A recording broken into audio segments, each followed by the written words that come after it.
Hey everyone, I'm back with a new episode of Explore and Engage with Anam. In this country, we believe that hard work is rewarded. And that's why people work hard, because they want to be rewarded and they want to be prosperous and they want to succeed in life, and people obviously want to have financial security.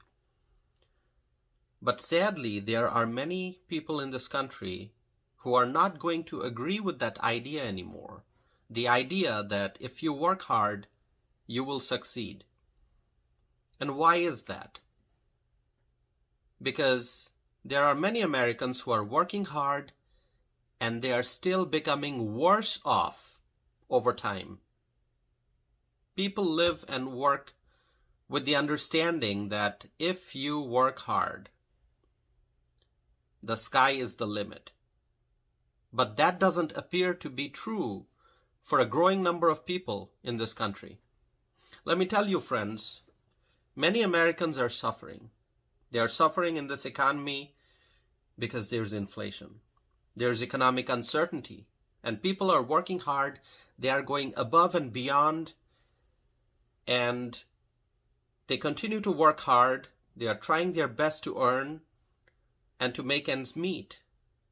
And still many people are falling behind. The hard work gets sucked into a black hole, and the salaries and wages do not allow people to keep up with the rising prices in this economy. And that's the reality that many Americans face today.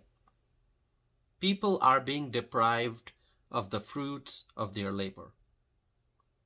People are being deprived of the fruits of their labor. And if you don't believe me, then look at all the strikes and the protests. Why are so many workers walking out of their workplace to demand higher wages and benefits? I don't think that people go on strike for the sake of fun.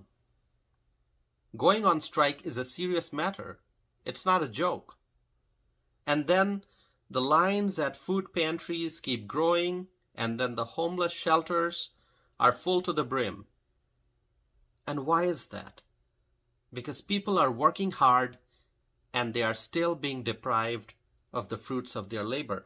Not everyone talks about the struggles that they face. Many people suffer in silence. They work hard and then they see their paychecks stagnant. They do not see any real growth in their incomes while the prices keep rising in this economy. And of course, the government takes a big bite out of people's paychecks in the form of taxes. And people are left with even less money. Many Americans hope and pray so that there is no emergency. They hope and pray so that there is no health crisis. People pray so that their car doesn't break down. People pray and they hope that their roof doesn't start leaking. People pray so that their bills don't go up. Did you hear about insurance rates going up? Insurance premiums have risen across the country, and people are suffering as a result. And people hope and pray so that they get some increase in wages and salaries. And when the wages and salaries increase, that increment is still not enough to offset the rising prices in this economy. So what are human beings supposed to do? When they work hard, day and night, and they still cannot make ends meet, when they feel that they are being deprived of the fruits of their labor, what are these people supposed to do? Are they supposed to stop living? Are people supposed to stop eating? Are people supposed to stop driving their cars? Are people supposed to stop seeking medical treatment for illnesses just because they cannot afford to pay the bills? Are people supposed to stop using electricity because the energy bill keeps climbing? There's a reason why there is so much of sadness in this economy. There's a reason why so many people feel that their hard work means nothing. People feel enslaved in this economy, where rising inflation, stagnant paychecks, and constant fear of economic uncertainty do not allow them to sleep well at night. Americans have families to take care of. There are children who need the support of their parents, but the parents are failing to make ends meet. There are elderly individuals who need strong family members to support them, but those family members themselves are struggling. The question that one must ask is, who truly is your well-wisher? Do you have a well-wisher? We are surrounded by people, friends, neighbors, business associates, and the people we meet every day in the course of our life. But among them, do we have a true well-wisher? That's the question that you must ask yourself. We are told that with hard work, you can climb the ladder of success. Now, the question is that really true?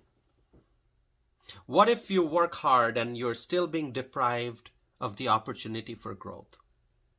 That's exactly how many people feel in this economy. They are working hard, but they are not seeing any real growth. They are falling behind financially at every step. Social media, in many ways, masks the sadness that people are experiencing in their life. Social media, with all the music and the filters, makes it seem that people are happy, when in reality people are not. People are struggling. Many Americans are struggling. Why are workers from big companies, why are these workers out on the sidewalk or on the street protesting and demanding higher pay? It's not to become rich. They are not looking to become rich. They simply want to have financial stability in their life. But who will listen to them? There are many who are not out there protesting. Many Americans are simply continuing to struggle, and they are continuing to stay silent about it. And they are hoping for the best. They are hoping and praying for better days. They are hoping that this dark cloud of deprivation will go away. My friends, a lot of Americans, they don't have tremendous needs. They just want to have a decent life. They are not asking for the stars and the moon. They simply want to have a decent life. They want to put food on the table. They want to have a nice home. They want to have proper clothing for the various seasons. And they want to be able to set aside some funds for emergencies. And they need to have some money for recreation. They need funds to be able to ensure good education for their children. And Americans simply want to have financial security. They're not asking for much, but many Americans can't even earn enough to meet these needs. People are falling behind in a way that they cannot even meet their family's basic needs.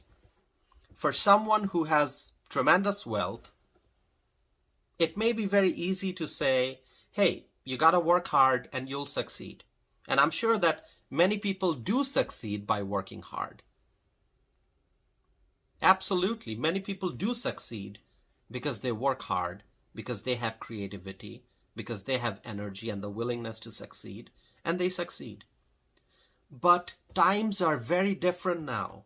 We are living in a very different economy. Things have changed drastically over the last few years. The old formula for success is not working for a lot of Americans. And that's why we see so much of frustration in this country.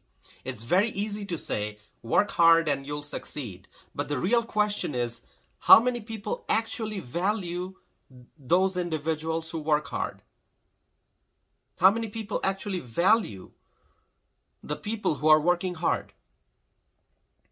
I recently wrote a letter to the editor, which was published in the Philadelphia Inquirer.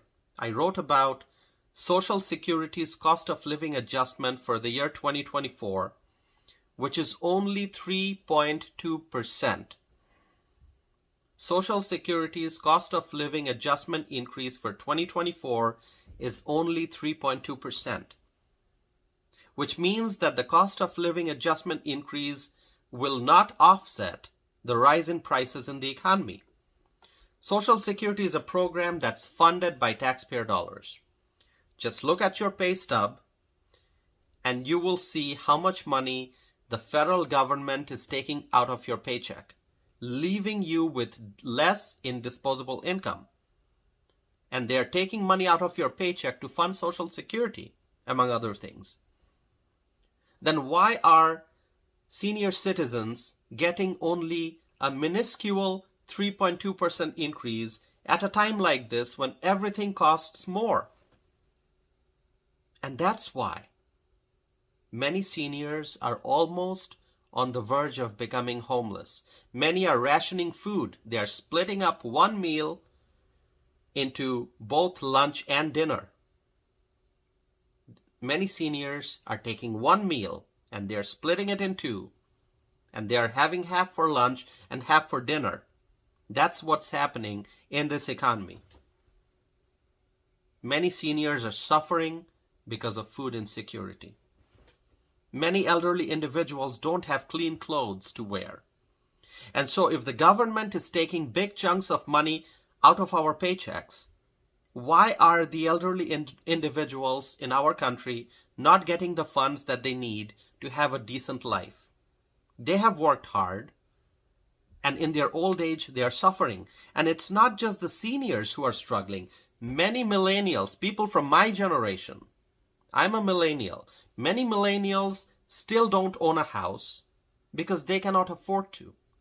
Many in Generation Z, the younger generation, many in Generation Z cannot even find a job that provides a salary that they can use to pay rent for an apartment because rent has gone up and paychecks have not kept up with the increase in prices in the economy. The financial challenges that people are facing in this country are real. And some say that's not true, or you're not working hard enough, or you need to do better, you need to be more creative. I mean, these are easy things to say. But let me tell you, my friends, in reality, people are working hard and they are not being treated fairly. There's a lack of fairness in many parts of this economy. People are being deprived. Back to the issue of workers protesting on the streets and asking for higher wages. Why are workers from various companies doing that? Why are they protesting? Because many feel that no matter how hard they work, they are not receiving fair wages and salaries. And many of these people don't have the voice to make their concerns heard. They are not social media influencers. So what they do is collectively they go on strike. And then they present their demands. Better wages and benefits. That's what they ask for. Because they want to have a decent life. They are not looking to get rich. They simply want to have a decent life. And not everyone is going to go on a strike. There are many who become victims of injustice and they still go on. They keep their mouth shut and they work and they are still deprived of the fruits of their labor. To those who are deprived, to those who deprive people, to those who deprive people, to those who don't treat people properly, the only thing I'll say is look at yourself. Think about justice. Think about morality. Think about humanity. In this economy, people are being deprived in many ways. And it's not just about money, it's about dignity, it's about respect. When parents deprive their children and don't give them the proper support they need to get started on a path to good life, I think that's unfair. When children do not give their elderly parents the respect and care that they deserve in their old age, that's a form of injustice. When one sibling deprives another sibling of the rightful share of inheritance from their parents' estate, that's wrong. My friends, I will tell you that there's a higher power, no matter what your faith is. I think we all believe in some sort of a higher power. We call that power God. There is God, and some say nature. There's a power greater than all of us, and that's the power that will deliver justice. God will do justice. The difference between right and wrong is very clear. The difference between good and bad is very obvious. The difference between those who work hard and show loyalty and live a fair life and those who take advantage of other people and deprive them of their fruits of labor, it's quite obvious. We see all those people around us living in society. Some struggle to make ends meet, while others are enriching themselves at the cost of someone else's hard work. These are challenging times, my friend. These are challenging times. Share with me your thoughts, and thank you for continuing to listen to my podcast. You can visit my website, tausifanam.net. You can send me a message. Whether you agree with me or you disagree with me, I want to hear from you. tausifanam.net. Go to my website, send me a message, find me on social media, share with me your thoughts and comments. And once again, thank you for continuing to listen to my podcast. I hope to be back again soon with a new episode of Explore and Engage with Anam.